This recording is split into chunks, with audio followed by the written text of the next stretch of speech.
Happy Africa Day to all who are joining us. Today we commemorate Africa Day and we're reminded of the famous words of Kwame Nkrumah.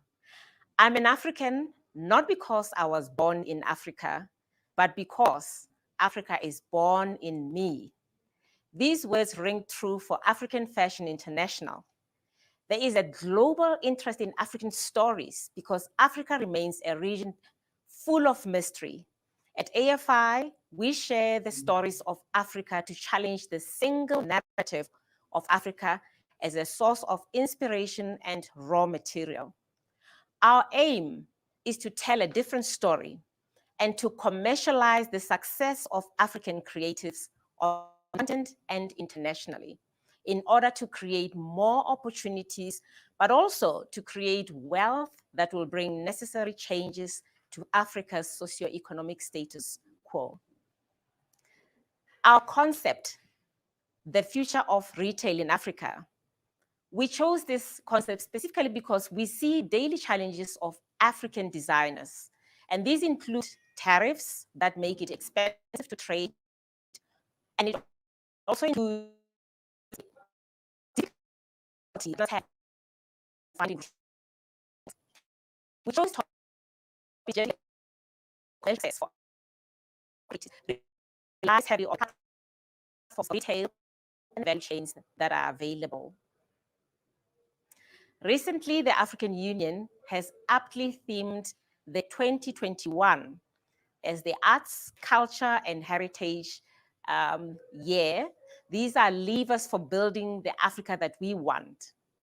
Growing African arts and cultural industries will transform the continent and create wealth, jobs that we all seek. Through the generation of wealth within the sector, we enable the development of continental value chains to increase access to education, increase investments in infrastructure, and improve overall health and well-being for higher standards of living amongst all African people. Now, following my recent trips across Africa, I was in Liberia, Cote d'Ivoire, I was in Morocco, Rwanda. I met with designers who are producing high quality, uniquely inspired garments, clothing, and jewelry. On our panel today, we are fortunate to have Marie-Louise, who is a designer from Cairo, and I'm so pleased to have her join us today. Many of the designers whom I met on the continent are also here in the audience, and I just wish to thank you for joining us. And our keynote speakers, His Excellency Wamkele Mene, we are delighted that you will be here to share the amazing work that you're doing at the African Continental Free Trade Area. AFI wants to be part of this incredible story of Africa's growth through the free trade area in order to maximize the successes of our exceptional creatives and talent partners. And to our international guest speaker, Simone, thank you for agreeing to participate all the way from Milan. Your insights in the luxury industry will provide our creatives with global outlook on the industry. And lastly, to Eleni, dear friend, and well-known to all Africans, you have done a lot in terms of championing Africa.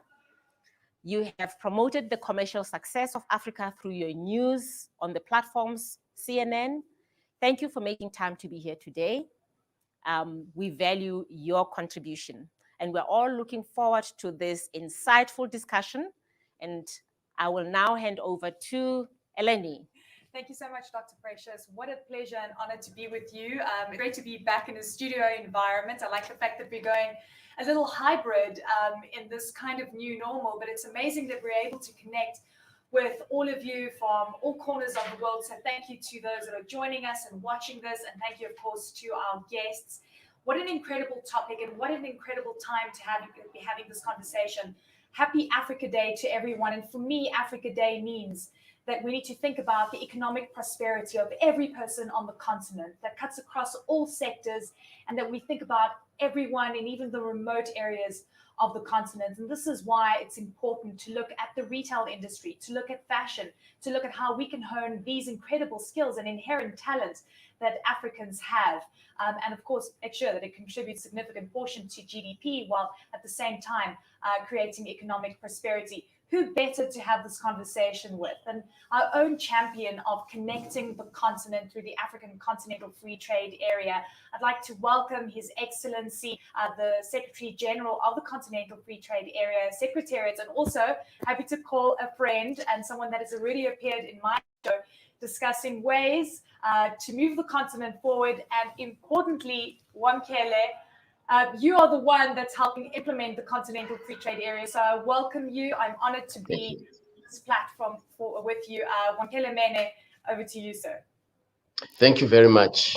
Thank you, Eleni. Thank you, Dr. Moloi-Motsepe, for this a very important initiative, an initiative that I believe is very, very timely.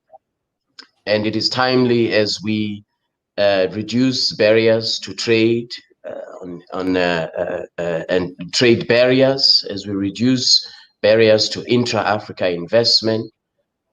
We have to underscore the importance of this sector of Africa's economy, which historically has been neglected. And so I'm very happy to be part of this conversation, and I look forward to the discussions that will come later. The creative industries is increasingly acknowledged worldwide for having enormous potential as engines of driving economic and social development. Not only does the creative industry account for higher than average growth rate and job creation, but it is also a channel of cultural identity, which plays a key role in promoting cultural diversity in our countries. Governments, companies, organizations, and projects that are focusing on an estimated on growing gross impact on products, jobs, research, and startups in the creative industry are all very, very important contributors. The creative industry sector accounts for about 7% of the world's GDP, growing at an annual rate of 8.7%. Even so, the majority of cultural goods are exported by developed countries, with developing countries accounting for only 1% of total exports, despite their rich cultural heritage and abundance in talent. The development of the creative industries is not only an engine to increase the share of developing countries in global trade, but can also directly benefit poor communities by generating income, creating jobs, empowering women and young people. According to UNESCO, global numbers of workers engaged in the creative industry sector and the size of business demonstrate the overall significant economic impact of the creative industry sector. Expressed in data, about $250 billion and 30 million jobs globally indicate that the creative industry is an important driver both in developed and developing countries, and particularly in Africa. The creative industry sector has the potential to forge a better future for many countries around the world, particularly countries in Africa, to improve the quality of life and provide resources for imagining diverse new futures that are driven by young entrepreneurs in the area of the creative sector. Furthermore, the cultural and creative industries generate non-monetary value that contributes significantly to achieving people-centered, inclusive, and sustainable development. The creative industries phenomenon provides alternative ways for new markets for different creative logics. The hybridization of economic models with combinations of free and premium services are changing the business approach and roles of creative and cultural industries. The creative industry in which fashion falls can no longer be ignored. It is an area which we, as the African Continental Free Trade Area Secretariat, are watching and monitoring very, very closely, with a view to exploring ways in which we can further support those who are involved in this very important area of Africa's economy. Trade in services, under distribution and logistics services, where retail services are included, is a one example of the importance of the linkage between the AfCFTA and the fashion industry. Creative industries are also important for employment of young people and women. And we have been given, and I have been given recently, a mandate by the Assembly of Heads of States and Government to develop a protocol on women and young people to ensure that there is inclusion of young people and women in trade, inclusion as we see the benefits of the African Continental Free Trade Area, as we implement the African Continental Free Trade Area.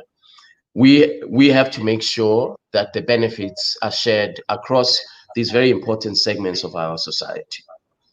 On digital trade is another important area where we have opportunities to launch digital platforms and tools to make sure that there is connectivity of the creative industries across the regions of Africa. Linking with digital trade is intellectual property rights. And here again, we are hard at work to develop a protocol on intellectual property rights, which will ensure that trademarks, patents, and a range of other rights that belong to the creative industry, that these rights are protected in law and enforcement across the African continent. Products like Sokoku is an example of an African intellectual property right which has to be protected. The rapid expansion of the digital economy has transformed the way we do business in various sectors and has the potential to enhance the economic viability of small businesses.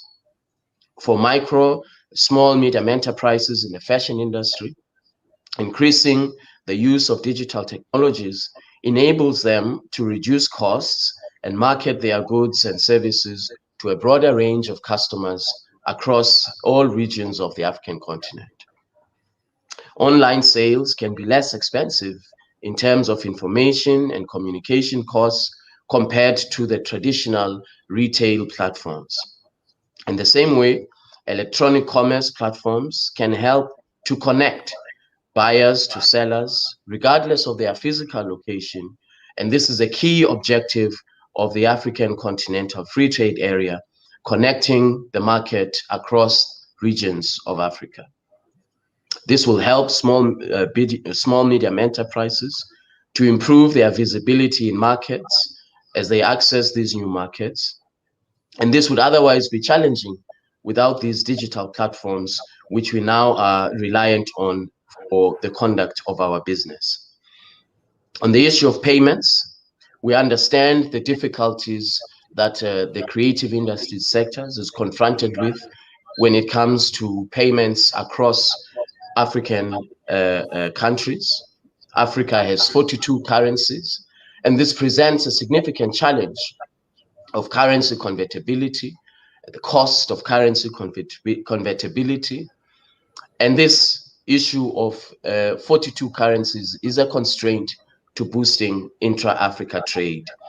That is why we're working with AfreximBank to develop a pan-African payment and settlement platform, which will enable cross-border payments across the African continent without having to carry the burden of currency convertibility. We will now be able to trade under the AfCFTA using our own currency, whether we are making a payment or receiving a payment. And therefore, this Pan-African payment and settlement platform is very, very important to improving the efficiency of the creative industry sector.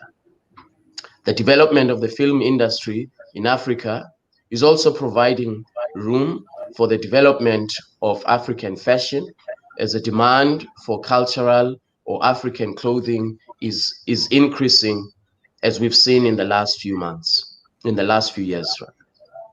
The abundance of the consumer society, the service-oriented markets, and the personalization embodied by the demand for high-quality services via creative and cultural industries is a critical point to bear in mind as we implement the African Continental Free Trade Area.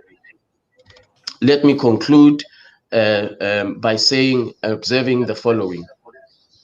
For a long time, we have focused on financial services, telecommunication services, and we have neglected this very, very important sector of Africa's economy.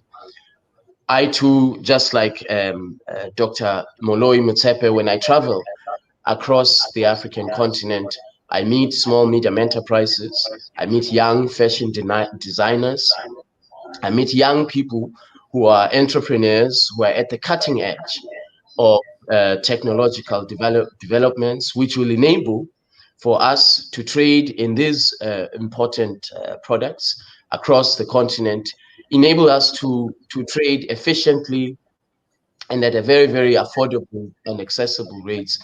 This is why the African Continental Free Trade Area is so important for the work that we are doing in this sector, because it provides the connectivity that has been missing for a long time.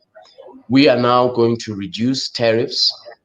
We are going to reduce tariffs in 15 years' time to 0 across 97% of products that are traded in Africa. We are also going to reduce and eliminate non-tariff barriers, which we know can present a different form of market access and a different form of a prohibition to expansion of a business, a small, medium enterprise, a young entrepreneur. It's very, very important that we eliminate all of these barriers that confront the industry. Of course, it's going to take time. It will not happen overnight. Elimination of these barriers is going to take 10 to 15 years. And so we have to be patient, and we have to understand that, yes, we will see the benefits of the African Continental Free Trade Area, but it may take more time than one would expect. There will be a range of different challenges that the fashion industry, the creative industries will confront, starting from establishing regional value chains to ensuring that there are supply chains, that newly established supply chains in new markets, that the creative industry or the entrepreneur herself or himself is entering into a new market. You will be confronted with all of these significant challenges. But we are here to work with you.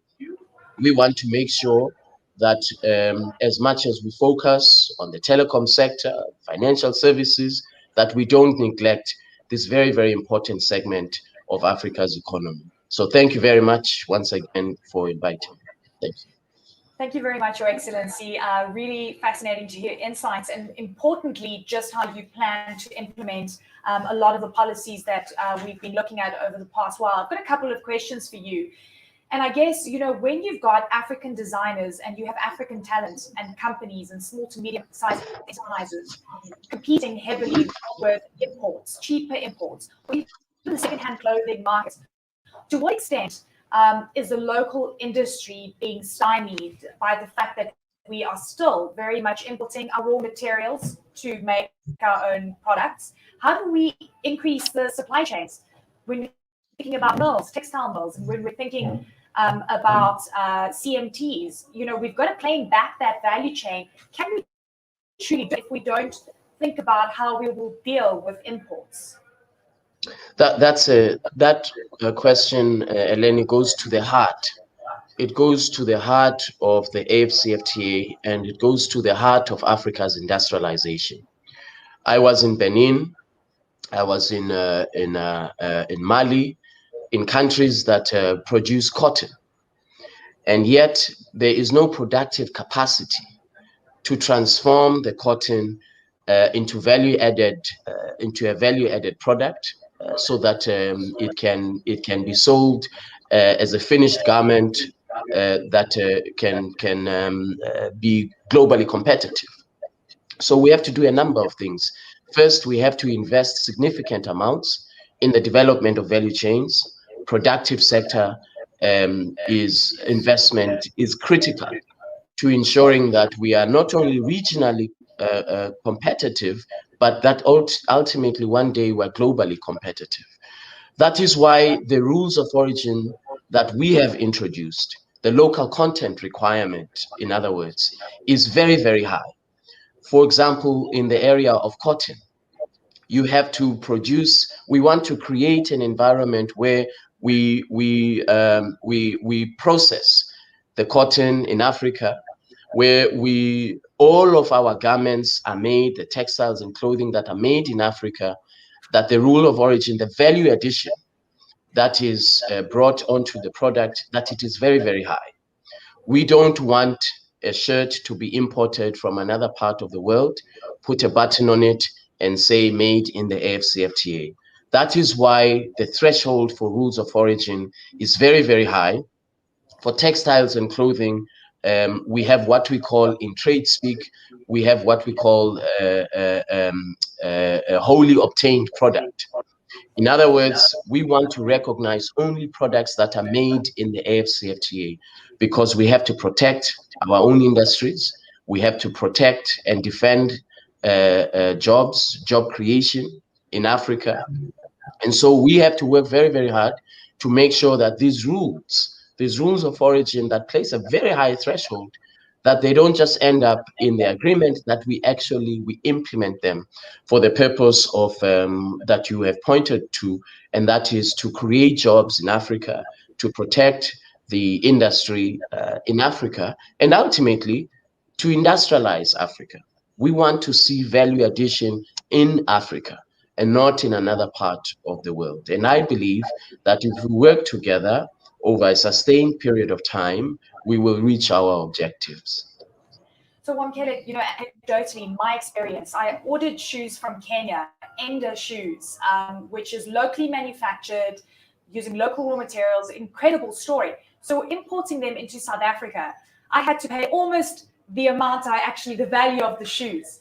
And you're saying it's going to take 15 years to bring down tariffs, but I want to think about this practically, because the people that are listening to us, the designers, they have goods they want to sell today and they want to tap into the African market. So let's say in a year from now, if I want to get a second pair of Enda shoes, how much in tariffs am I going to pay specifically on textiles? Well, we have about 8,000 products that we are negotiating product by product.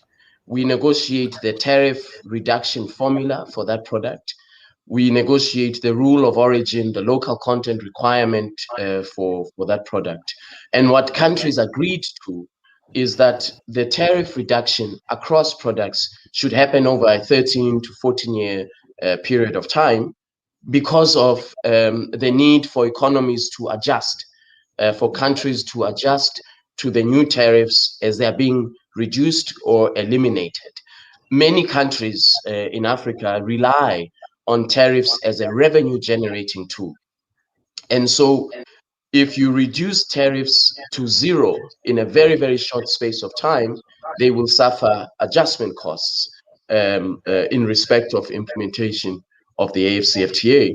And so they will lose revenue, which they rely for public health, for infrastructure, for schools, and so on. That is why the transition period is 13 to 14 years, to enable countries to adjust to that reality of reducing tariffs. Ultimately, where we should be as a continent is we should not look at tariffs as a tool for generating revenue. We should look at tariffs as a tool of industrial development and industrial policy and a country's economic development. But that takes time too, because across the continent, in my conversations with ministers of finance, this is something that they are very, very worried about. So the cost that you paid, the import duties that you paid, will be reduced over time, over a certain period of time. They will not be reduced immediately, because of this issue of adjusting to reduction of tariffs. So I'm afraid you will have to wait maybe 2 to 3 more years before you pay zero duty for your pair of shoes. But one day we shall get there.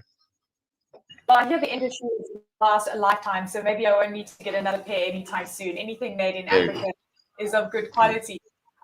Wamkele, Your Excellency, what a pleasure to have you on. An incredible, insightful conversation, and of course, opening statements. And you've just set the scene for us, because you're at the heart of implementing the Continental Free Trade Area, and I know that you and your team get very little sleep because you're so busy trying to make it easier for us to connect with each other across continents. So I thank you for your work, and thank you for your insights. Thank you very much, and happy Africa Day to everybody, and thank you to the organizers for inviting me. Thank you very much. So much appreciated. All right, so ladies and gentlemen, to head into our panel discussion now, and we'll hear from our speakers, an opening statement, putting things into context for us about where they stand, what they've been hearing on the ground, and of course our topic today is the future of retail in Africa. And it really, what we aim to do is to look at future trends and importantly, the growth and longevity of the African fashion industry, the industry that you are also plugged into, how we can try and accelerate economic growth, and how we can make it easier for small to medium-sized enterprises to try and boost their presence across the continent. So, very delighted and honored to welcome our guests today. We've got Funeka Maseko, research analyst at Renaissance Capital, Simone Francia, Fashion and Luxury Center of Excellence at Deloitte, joining us from Milan.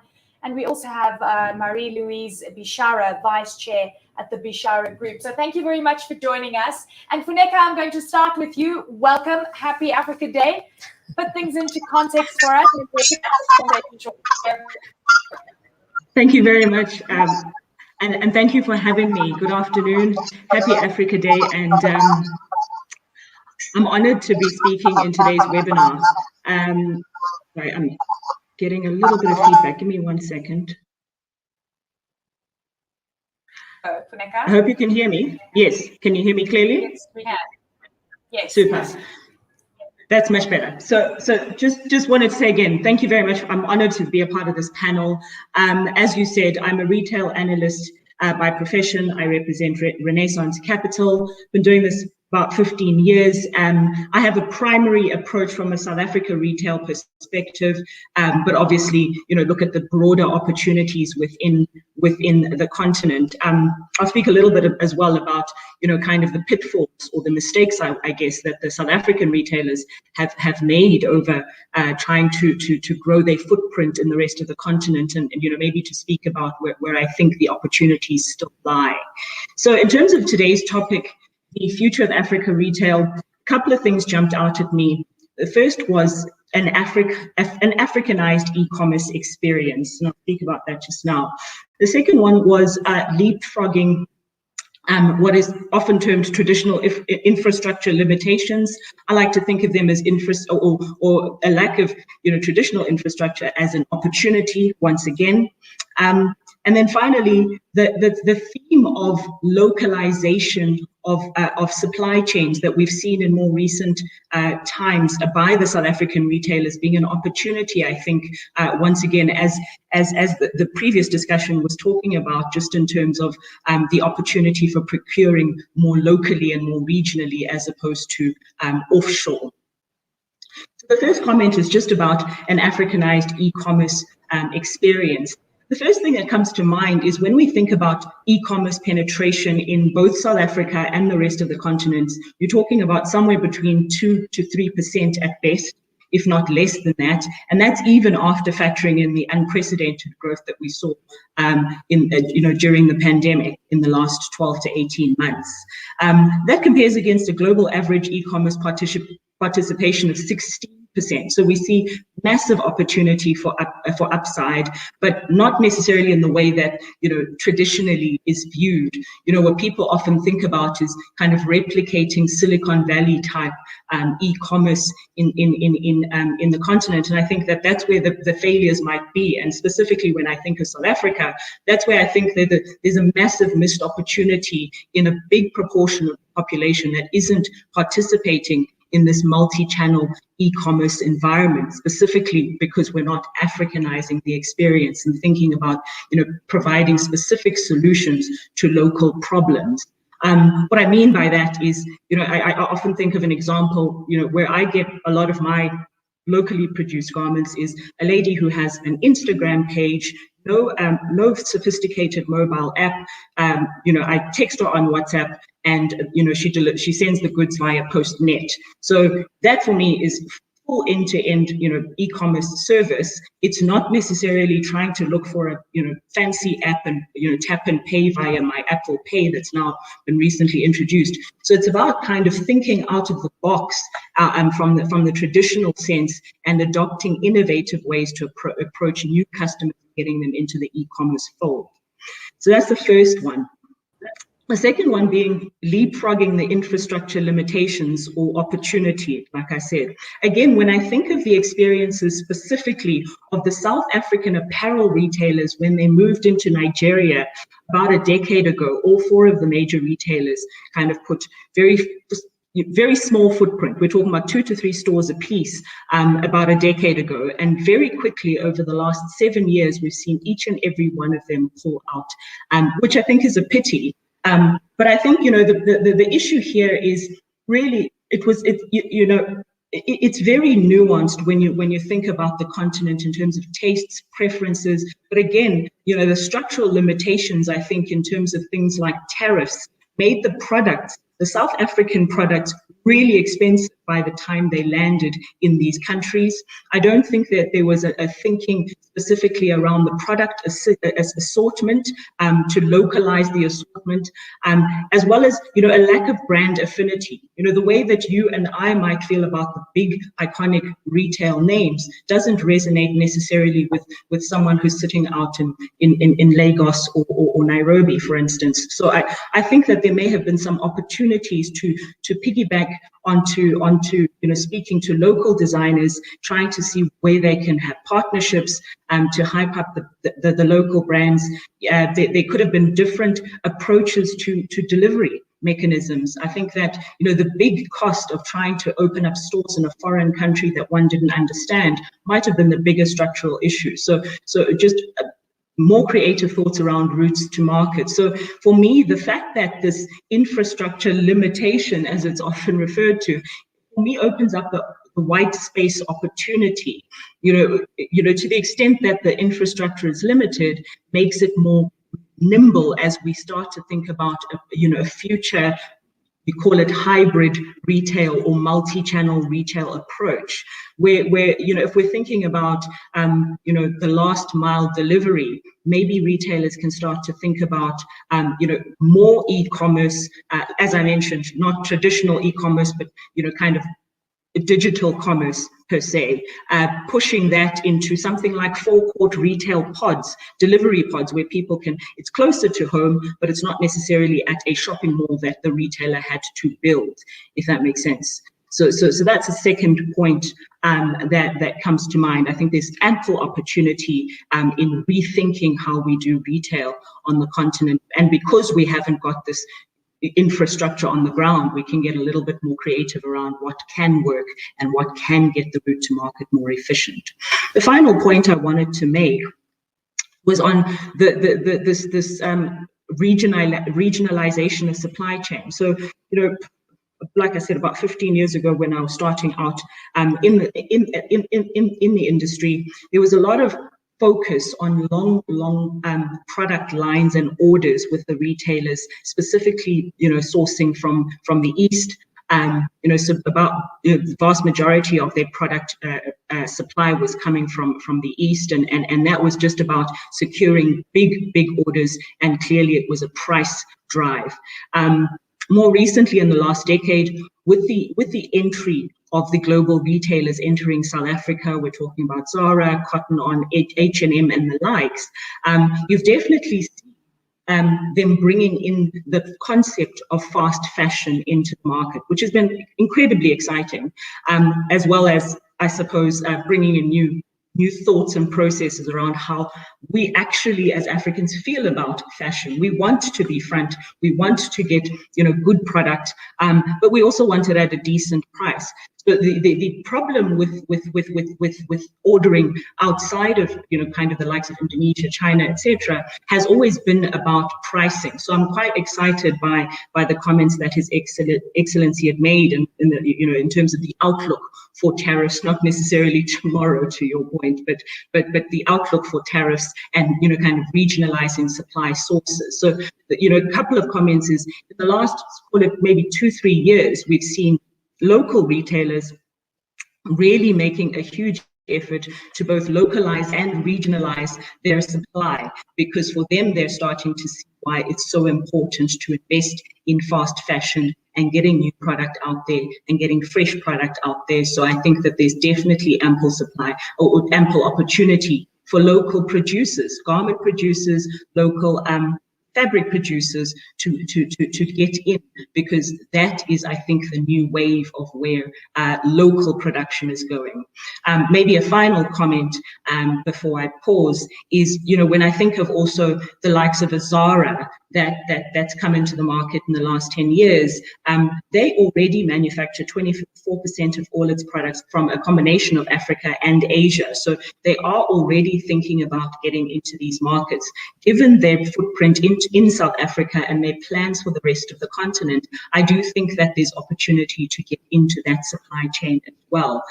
Similarly, H&M looked like a couple of years ago, I think it was 2018, that they were scouting a South African supplier.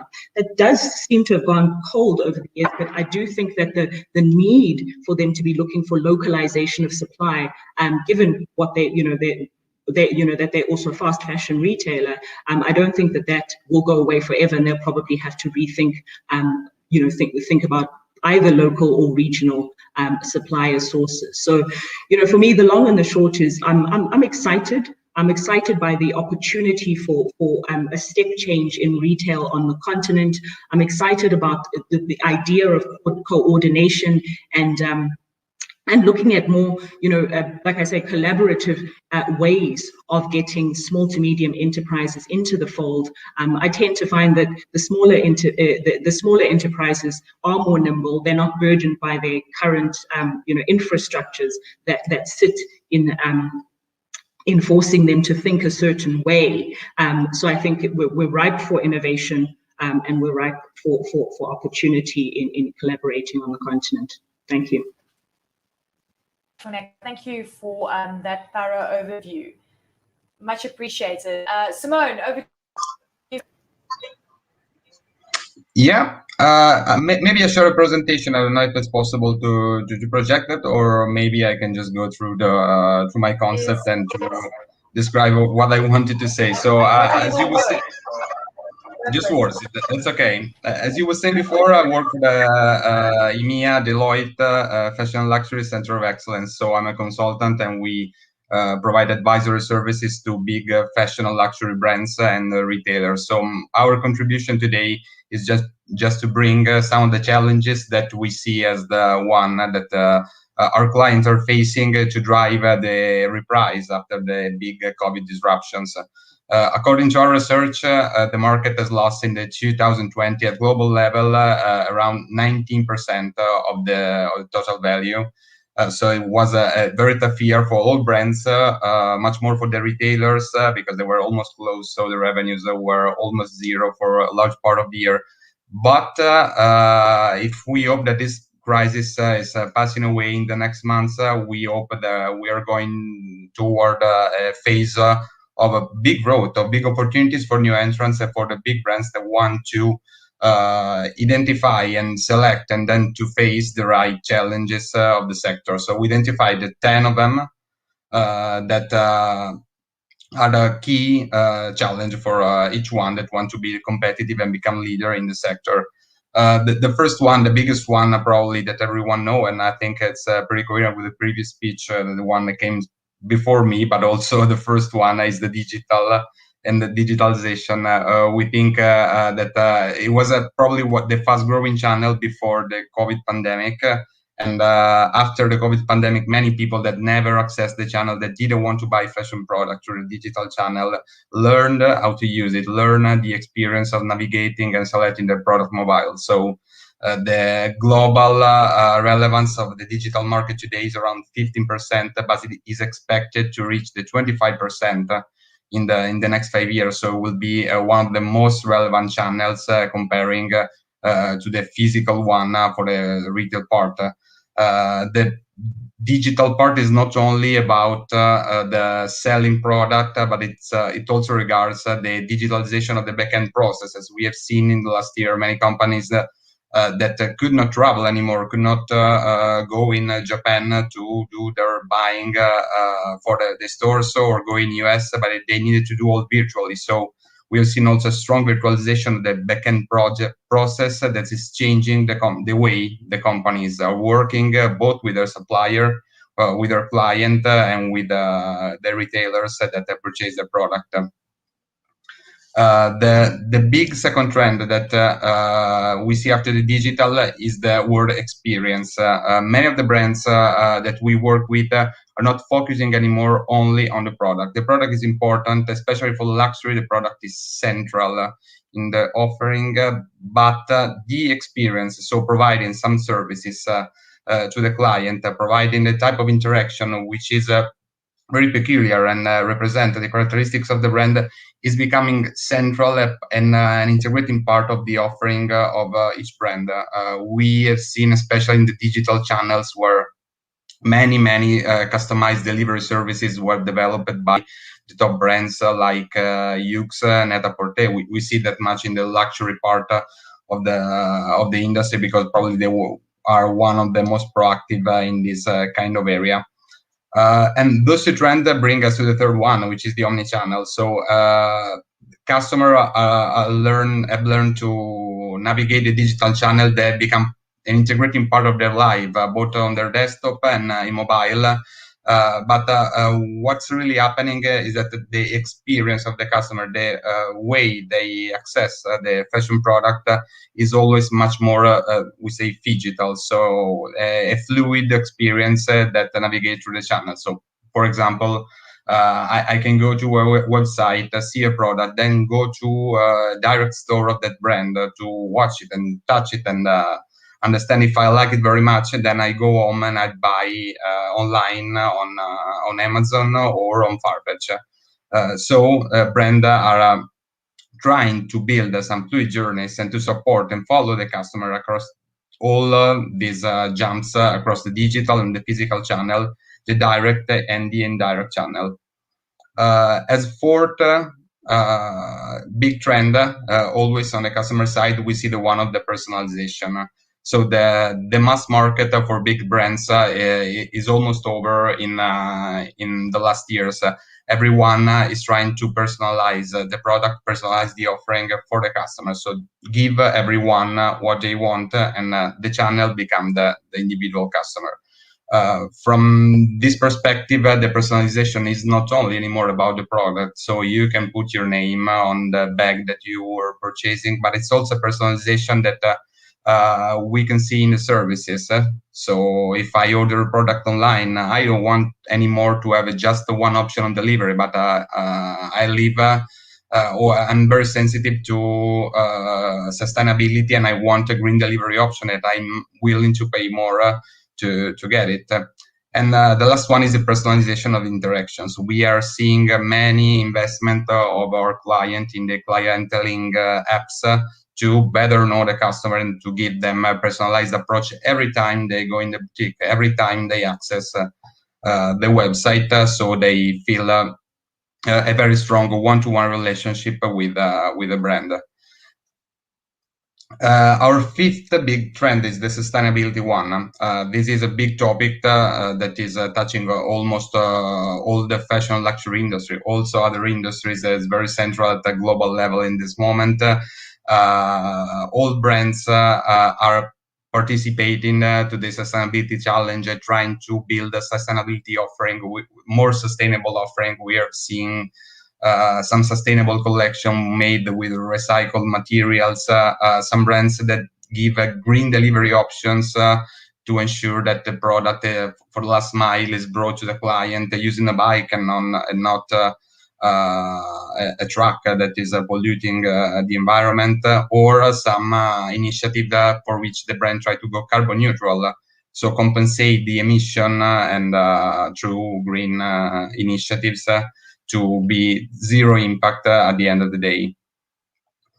And another important one that I think links to the previous speech is the local topic. So all the CEOs in this moment, especially with the big disruption, have faced a lot of difficulties regarding the way they manage their company from multiple perspectives. The first one is how they manage their brand. So there are big global brands that need to have a common, strong image communicated at global level. But also they need to localize their offering and to tailor what they offer in terms of product, in terms of services, to the need of each specific country. This is true for most of the market. We see big difference from the Japanese market, the European one, and the US one, for example, which are some of the core for the fashion market and for the brands we work with. And they need to find a balance from this perspective. And the same is for the supply chain part. We have worked in the past years on many projects, trying to centralize most of the decision, most of the processes. So all the decisions are taken at the center, and the regions are just in charge of execution. What we are seeing right now is a trend of localization of some also strategic processes to leverage the knowledge of the specific area. So I have something that I want to do in Italy because my region in there has a better knowledge of what the market wants or how to manage locally the production, because they're more reactive. And the third one is the one of regulation. All fashion companies above a certain dimension are almost global, so they work in many countries and need to cope with a lot of different regulations in terms of product, in terms of custom duties, and so it's a very complex topic to be managed. And adapting the global footprint of each company is definitely a very strong challenge for our clients.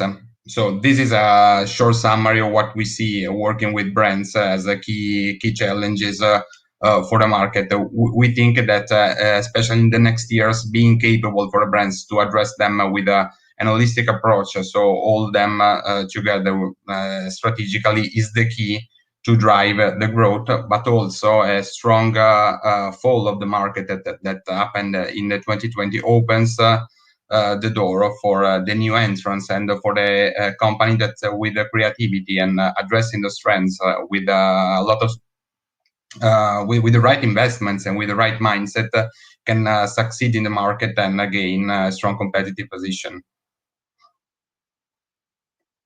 I really appreciate your insight. I'm going to hand over to Marie now. Welcome, Marie. Great to have you with us.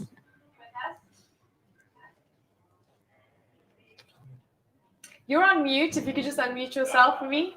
Thank you. I was thanking you all, and it is a pleasure to be with you and to listen to such very precious informations, to get to know you all, and welcoming you here in Egypt from Cairo. Fantastic. Thank you, Marie. Do you want to put things into context for us? Tell us a little bit about what you're doing right now. And importantly, how do you see the future of retail and fashion on the continent? Well, actually, I am the vice chairman of the Bishara Group for Fashion. We are a group owning a textile and fashion industry. We are about 700 workers in the company. We are a vertical integrated industry from the weaving, dyeing, printing, finishing, and men's, ladies, and children wear, ranging from formal wear production to the casual wear. We are also the leading manufacturers for the corporate fashion, which is uniforms for the Egyptian airlines, for the presidential fleet, for all the top hotels and banks in Egypt. We provide many services, among which designing collections and producing them for private labels. We have customers like Calvin Klein, like Polo Ralph Lauren, like Benetton, like Peerless. Many customers are working within our premises. We are 70% exporting our production to worldwide. 30% to the local market from within our own brands. We have our own retail chain, and I am currently the president of the Egyptian Export Apparel Council and board member of many councils, among which the French Egyptian Business Council, the National Council for Women, and so on. So I welcome you here in Egypt, and of course, regarding the retail, we are transforming all our members of the Apparel Export Council from the regular exhibition way for our collections. We are transforming it all to digital.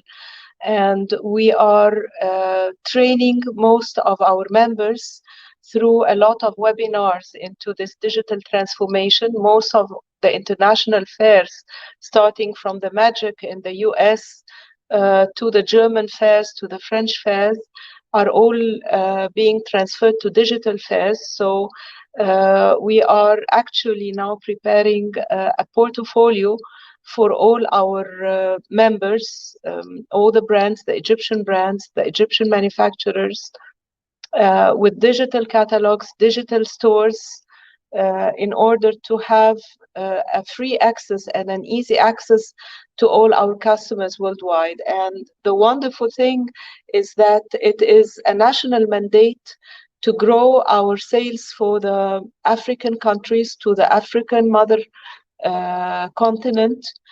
So the Egyptian Ministry of Industry and Trade has developed a lot of facilitation. There is 80% funded transportation fees to all African countries. So this way we are helping a lot the trade between African countries and sister and brothers in all Africa and Egypt. That's a great step. There is a bigger fund as well to the development of the industry and the trade to all manufacturers, helping them to grow their trade with Africa. So this is the trend, this is the strategy for the coming 5 to 10 years, to grow the trade with all the possible agreements between Egypt and all African countries. Fascinating, Marie. Thank you so much. And, you know, it's also just incredibly interesting that the Bishara Group actually started out as a textile, and then only in 1989 did you start actually getting into actually creating and designing clothing. Is that correct? So you basically took it one step further. Well, the business has started with the family, the first generation that I think we lost Marie there. So my father and printing and dyeing and finishing of garments, of fabrics. So it only started with fabrics, textiles. Yes? Yes, so it started with textiles, and then you expanded and then on the value chain. Yeah, they created the first menswear brand in Egypt that's called BTM, the Bishara Textile Manufacturing, in 1980. In 1989, I moved it forward to a luxury brand and with a ladies' wear and with our own retail. So before it was a menswear brand manufactured and distributed to all retailers. In 1989, it moved upwards and we started owning our own retail. And that was the leading retailer, fashion retailer of Egypt from 1989. So this is how it moved, with the developing of many brands under the same umbrella of the Bishara. Actually, up till now, we made like 40 fashion shows and in 2008, I was invited in the Parisian Fashion Week to show on the official calendar, so that was a great honor. So we moved steps ahead from 1980 till to date, growing the. Okay, we have an interruption. Brands, and now we have the third generation of just owning the entire value Absolutely. chain, and that it can be done. Yes, it's taken decades, but I mean, really interesting to look at that example. For the same time, what I'm going to do is go straight to your questions, because they do overlap with many of the things I wanted to ask. So thank you. I see all the questions coming through. I can see that everyone's involved in the chat line. Keep those coming. I'm going to tackle those as quickly as possible. So for Neka, I'm going to come to you, because firstly, full disclosure, I'm wearing a Nigerian top. In my visit to Lagos, I literally turned it around in just a few hours. But what's interesting is you're talking about national companies coming really, aggressively coming into the market, thinking about CMTs, thinking about local production, which is fantastic because they believe in the African growth story. But here's the thing, how does that crowd out local designers? Or is there an opportunity for them to work together? Here's one question from an audience member. So international clothing retail stores are getting a lot of traction in South Africa because of low prices, they can advertise, and they're up to date with fashion trends. Is there anything being done in South Africa to encourage spending on local retail brands, especially upcoming clothing retail businesses, while still offering quality, convenience, and value for money? It's a fantastic question. Mm-hmm.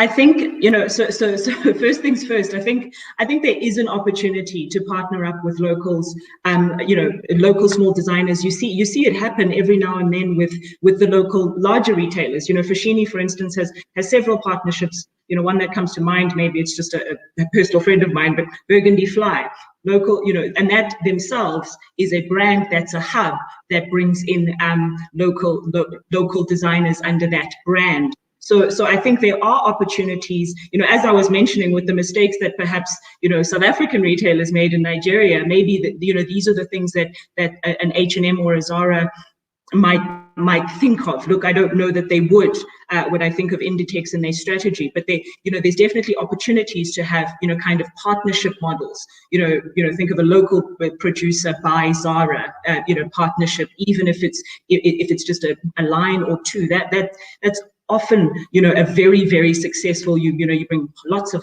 pump and fanfare around something like that.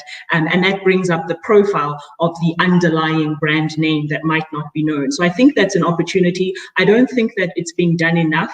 Odds and ends, you do see the local retailers continuing to do things like that. I mean, I know I mentioned Foschini, but you see similar things being done with within Truworths and Woolworths and the like, where there's a some smaller brand that might come through.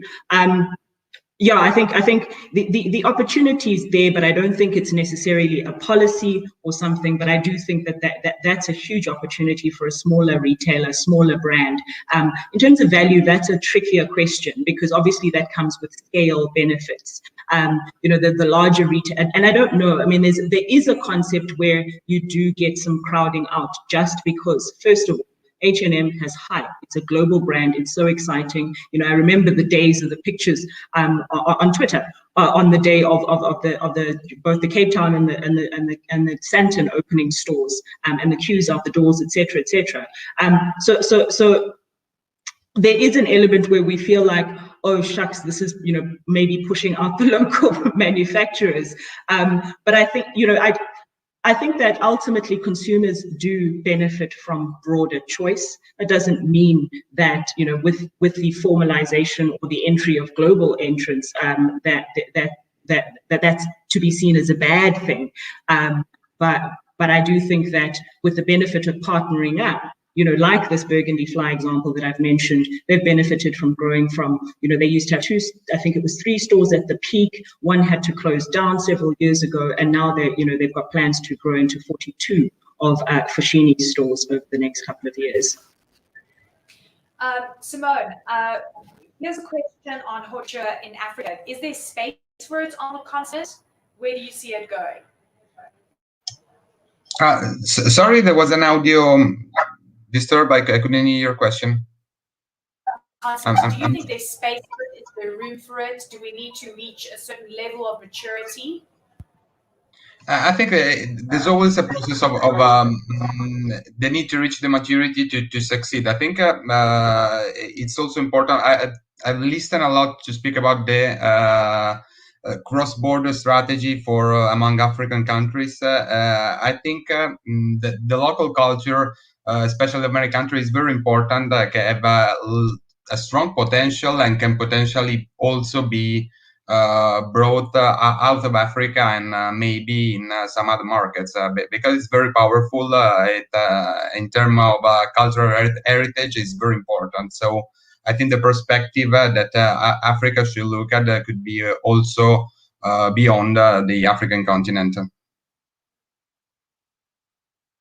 For sure, in terms of production. And there's a question that also came through on, how can designers start looking and accessing other African markets? And I'm wondering why I can't purchase any of your clothing, and I'm in South Africa. I love coming to Cairo, but what are the chances that you're going to start exporting to other African countries? I think that there's a pricing problem for a lot of countries, and I think most of the brands look at the markets that give them the highest price, and so a lot of margins. This is also very important for the export part because you always have some duties that you need to pay, and if you export, your margins are lower. So I think it's probably a pricing point that, and in some countries, probably the market is quite low right now. So I see a lot of potential, especially as a producer, but some market in the future and also right now are important also for retail part of European products. I think South Africa is a quite important country. Why can I not buy anything from the Bishara Group in South Africa? I'm thinking about targeting other African countries. Just unmute yourself. You're on mute. There you go. Yeah, can you repeat the question? I couldn't hear you very well. So the one question that came through is how can designers and brands start expanding and looking into other African markets? What are the opportunities? And then I just took the question a step further. I love coming to Cairo, but I'm wondering why I can't buy things in South Africa yet. Are you planning expansion? Well, you can buy it because we're online. We have an e-commerce platform, so we'll be sharing with you the e-commerce address for our collections in order to have you all log in and have a look and eventually buy if you like. The thing that we can propose in order to have a communication between the Egyptian designers and the African designers is actually to have opportunities like, for example, now we're curating for the national museums of Egypt, and I would like to have products that I could be sending some briefing about each museum we're curating for, and if it is a good theme for designers to work for, and we can have their products shipped and shown within the gift stores of those museums, that can help very well having their work from many countries within our gift stores in the museums. That's as a first platform. The next platform that we will be heading to will be all the multi-brand stores owned by the government, by the company, by the country, that we should be revisiting and reorganizing in order to have it as an international platform for many international designers to have their collections shown there on percentage commission basis for their sales. So that could be a second actual platform other than the virtual platforms. Of course, we are honoring the platform that Precious Moloi has created, and we are looking forward to be all on that platform. And we're having, Egypt is having a similar platform to be launched within a couple of months. So along the virtual platforms, real platforms will be available. So those are very interesting projects to head for, especially through the EFDC, the Egyptian Fashion and Design Council, who's welcoming all African designers along all the Egyptian designers to be hosted on such platforms.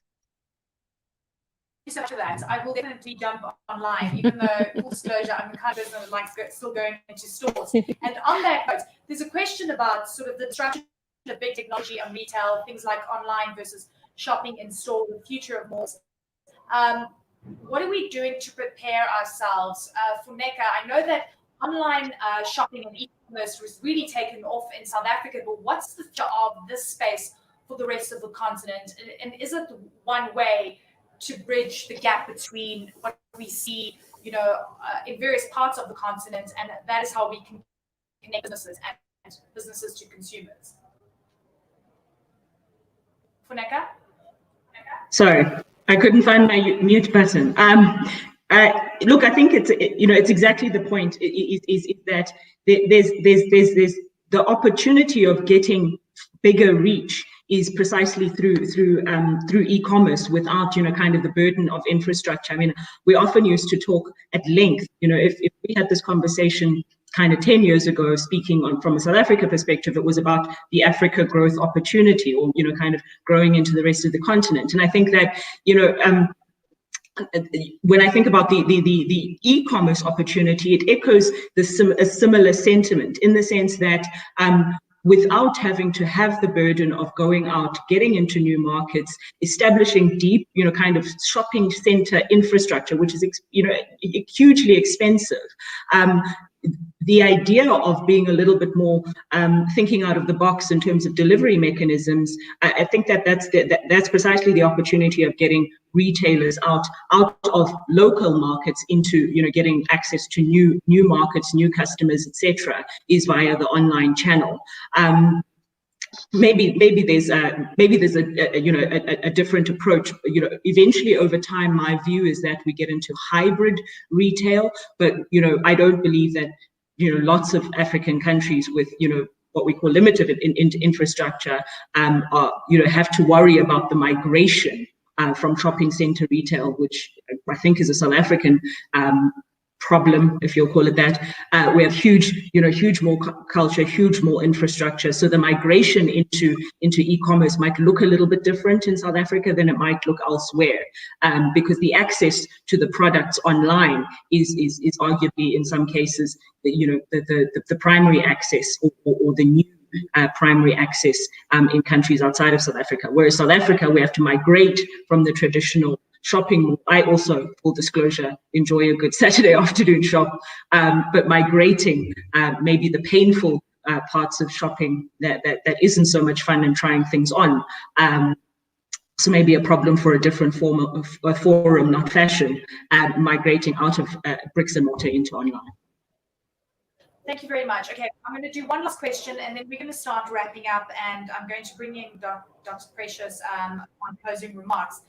But there's a question specifically about fashion weeks on the continent and how we can make them feel more authentic to Africa, rather than the white floorboard, the minimal European settings that our shows have at the moment. What can the youth and emerging designers or create the fashion for future generations?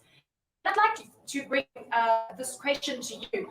As an onlooker sitting in Milan, where you're sort of the microcosm of luxury, one would say, how would you say, from your perspective, we can identify ourselves and create our own identity outside of the European model? I think the big events are quite important and need to be elevated at an international level and visibility. From this perspective, things like digital events that are African-based can be a quite important thing to give a strong visibility, because usually fashion and especially luxury is something that share the visibility of big brands participate into an event with the emergent designers, with the small brands and the ones that want to show themselves their strong potential. So I think the events from this perspective are definitely core, and the online part can also support them in presenting them to the whole world.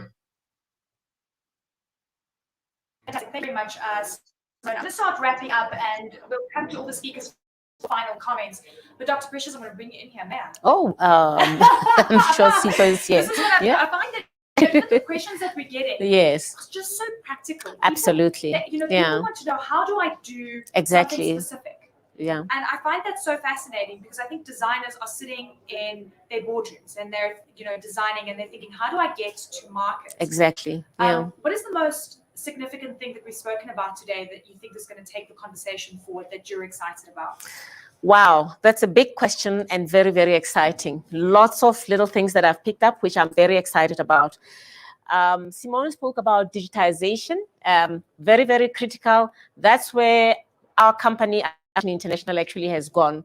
We started this process with Deloitte, of course, long before the COVID pandemic. We didn't even anticipate we would be here, actually needing the digital e-commerce, platforms that we started creating with Deloitte. So thank you very much for that. And I'll have you know also that AFI has worked a lot with the Milan Fashion Council. We have showcased our designers there.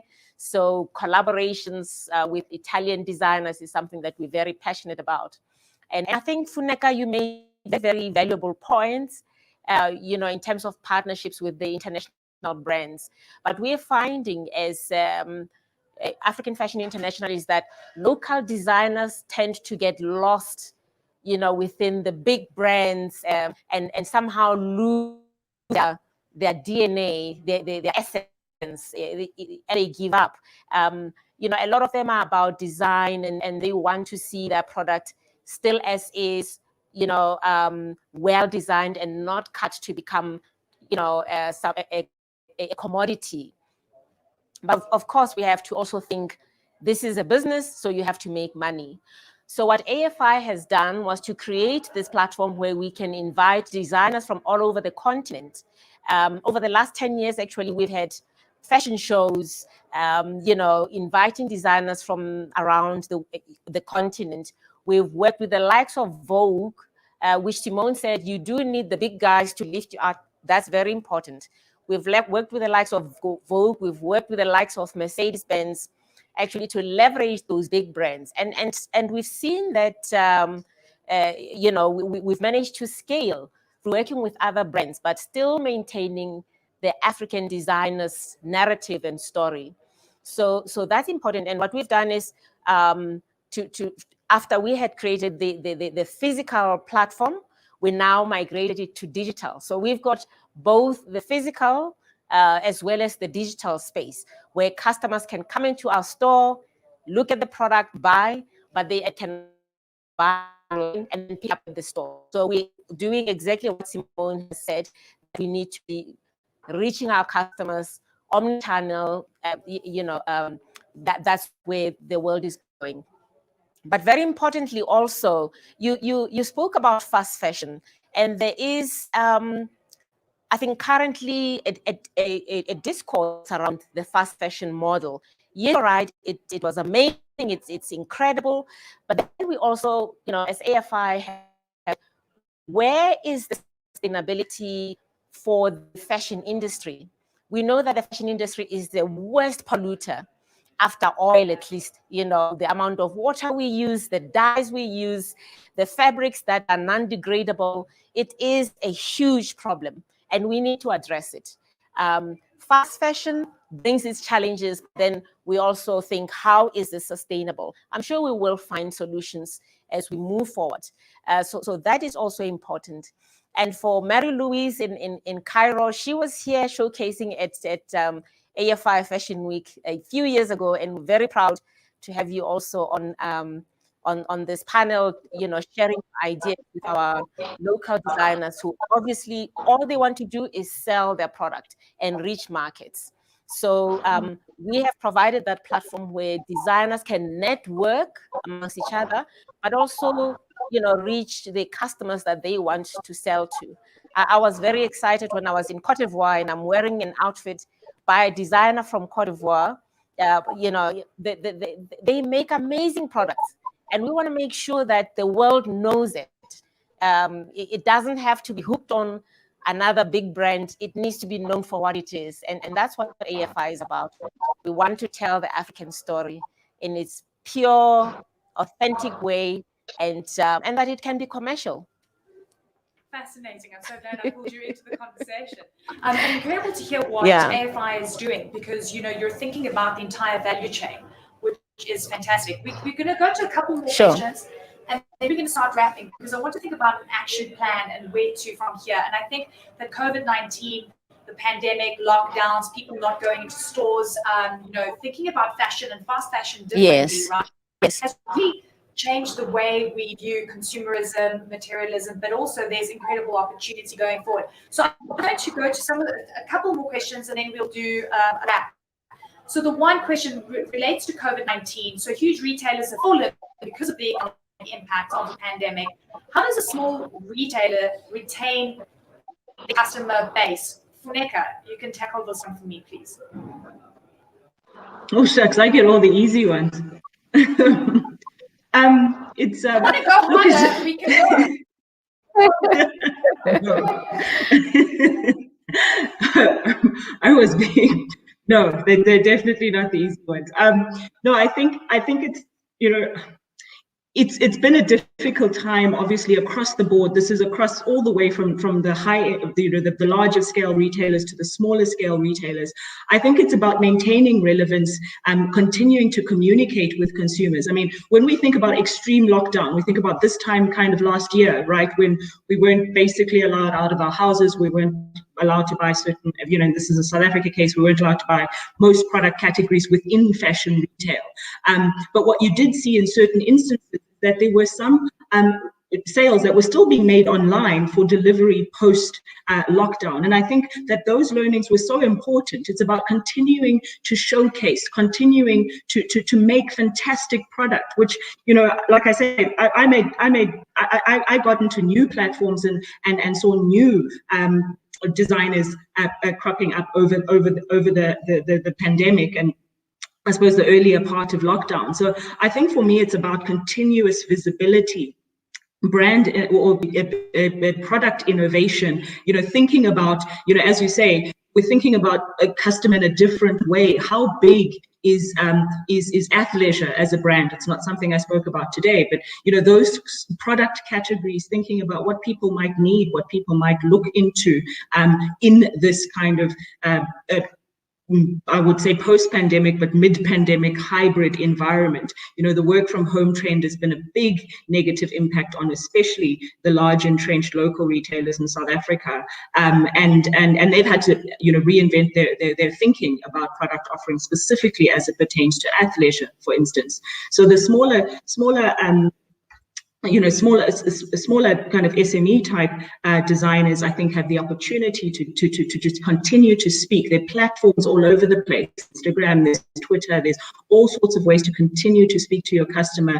You know, talk about the product offering, value for money, and maybe even in instances, kind of, run your specials, etc. But visibility is a big one. I hear you. I've seen your question. And you are recognized. The local fashion industry seems to be focusing more on clothing and not doing much for accessory designers. Yet we are also here and we are creating sustainable fashion products. On the development accessories designers as well, we are lacking if compared to the rest of the continent. We would also like to be ready for retail, but we get left out of opportunities. Who would like to tackle this one?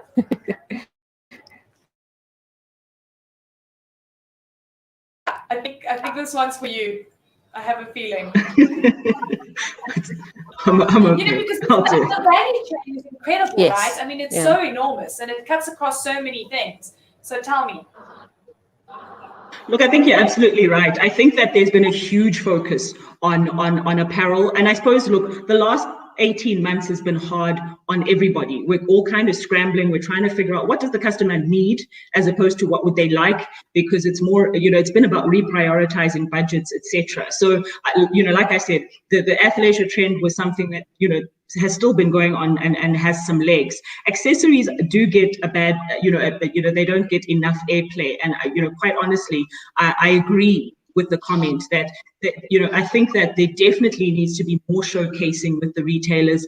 I do, you know, I suppose it's about, for accessories, maybe the opportunity for partnerships is probably more because, you know, in South Africa, we've got a fairly entrenched kind of, you know, call it, there's two big luxury players, or not luxury players, but kind of jewelry players, not necessarily accessories. And then there's a huge, you know, tail of smaller retailers. So I think that there's definitely partnership opportunities to upscale, you know, get into more stores, get into more profiling for accessories market. Can I jump in here, Eleni? So we do promote soft accessories as well. Our last fashion week, which was shot in Lion Park, you know, we produced a film of Fashion Week during the pandemic. So we chose locations that show South Africa for what it is, really, really beautiful locations. But the point is, we worked with Anglo Plaid. They had a range of jewelry that was made by local artisans. And so that partnership, as you speak about partnerships, was critical in showcasing jewelry designs from local artisans. So Wamkele, definitely partnerships are the way to go. And of course, you can speak to our people and see what opportunities you can find with us. Thank you very much. Okay, so we're going to go into final comments. Simone, I'm going to also bring in a question from one of the audience members, and then, you know, this is going to be part of your final comment as well. How do we encourage people on the continent of Africa to buy finished products made in Africa? And again, speaking from your experience and seeing what's happening in European markets where, you know, brand loyalty is so strong, how do we create that in Africa? I think it's very important for brands to mature and to learn to build a strong brand storytelling. So to tell to the people and to their potential clients what's their heritage, to tell more about how they make their products, how their products are different, how their brand is different from the others. So that part is not so easy. It requires a lot of maturity, but if it's done correctly, I think not in the very short term, but with social media, it's quite faster than 10 or 20 years ago. It can work and can make brands successfully in a specific market and especially locally. It's also very important, I think, to focus on brand and characteristics that are very strong for the specific territory, for the specific culture, and of the country in which you want to sell or in which you want to be a strong brand for your final customers. So I think those are the aspects the brands need to work and need to cope with. Marie, I'd like for you to tackle that question as well, is how do we get locals to want our brands, to want to buy African, to want to buy local and have loyalty? I think that you've obviously mastered this in your market. How do we replicate that model in the rest of Africa? I believe we have to, as you have done that wonderful webinar, I think we have to lead into connecting designers together, the jewelry designers from Africa with the fashion designers in Egypt and along all different countries.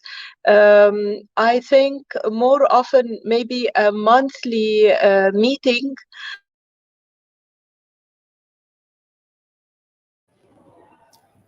What do you do?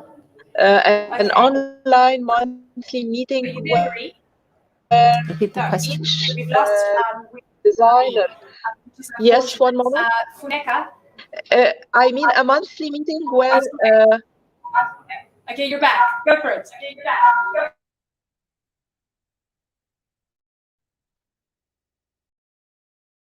Okay, we've lost Marie. It's unfortunate, but she's basically offered to help connect designers, and she clearly is someone that will be able to help advise and, of course, create an interesting platform for that to happen. Any last comments before we close from Simone and Funeka? I'd like to think about this as an action plan. Sure. What are we going to be doing in the next year, in the next 2 years, to the designers, to the talents listening to this, to the startup companies that are looking for funding? What's your advice, Funeka? Sure, it's a big one. I think coming back to the comments made by Dr. Moloi-Motsepe, I think when we think about partnerships, there's definitely different ways of thinking about them. It's not necessarily kind of sitting under a brand that's louder than you, but maybe partnering with a brand that's not competing but bigger than you. So it's about piggybacking. I think it's about thinking creatively about spaces, thinking creatively about getting into spaces that bigger brands might not have gone into. I think there's a massive African design story to tell. It definitely seems to be taking shape, and it's getting really exciting. If any of the outfits in your to go by, so I definitely think that forums like the one that Marie is suggesting, and continued conversations like the ones we're having today, are just opening up constant opportunities where people might not have thought about. Are you back? Yes, I'm back. Yes. Please. Yeah, I can't hear you well. Can you repeat? Yeah, so you were busy telling us about partnerships and the plan going forward. Please finish, because we weren't able to hear. I have a proposal. It's to show or to make available Egyptian cotton fabrics from Egypt to all African designers, and vice versa. There are every country and every city with every designer with his own know-how. They are developing different prints and designs. So changing and giving the opportunity to have fabrics from Africa for fashion designers in Egypt and vice versa will actually create a new concept of fashion that is much creative and much versatile, that will help trading between designers, and in that case it will move ahead the selling. If I am selling my cotton fabric to a young designer in South Africa, so he is showing my product within his final product online, and I'll be showing my fabric on my online as well. So it's a dual platform that will facilitate the trade between designers, as well the accessories. If I will be using a button that is created in Italy but by a young Italian button designer, and he will be showing my dress on his e-commerce, saying, here I am selling my buttons in Egypt to such a designer. So this vice versa communication on the virtual, on the e-commerce platforms from a country to another will widen the scope of fashion trading worldwide. You know, I have lived this with Tokyo designers doing fabrics for the kimono. I took the kimono fabrics that I used for my collection, and it has been shown that while we were students, still students in Esmod Gerlavigne. So trading fabrics, trading accessories between different countries will really push that forward. Thank you very much. And Simone, any last comments? Yeah, I think from this perspective, the international collaboration are definitely core because the contamination of African culture with external culture, also supporting exporting the African culture elsewhere, and making from one side the market and the designer and the people that work in the industry mature and be more open, and also export the product, make the product much acknowledged to the market, and create the excellence of the country or of the continent on which a sector is usually based. So on some very well-known, global-known specific part. The second one, I think, is the protection of the young talent and on the small companies, avoiding them to be just purchased or acquired by big corporation, and avoid so developing their identity locally. This part is very important, especially for emerging sectors. Yes. But Oh, wow. Free trade area, Secretariat Wamkele Mene, Yes. working on the macro policy, so that's taken care of because he's putting things into action in terms of interpretation. We have incredible people like you, Funeka, who are looking at the research, making us understand what the trends are so that we know where the gaps in the markets exist and what we should be focusing on. You know, people like you, Simone, have been incredibly important in making us understand what it's like to build mature brands and how to get, you know, the loyalty on the ground.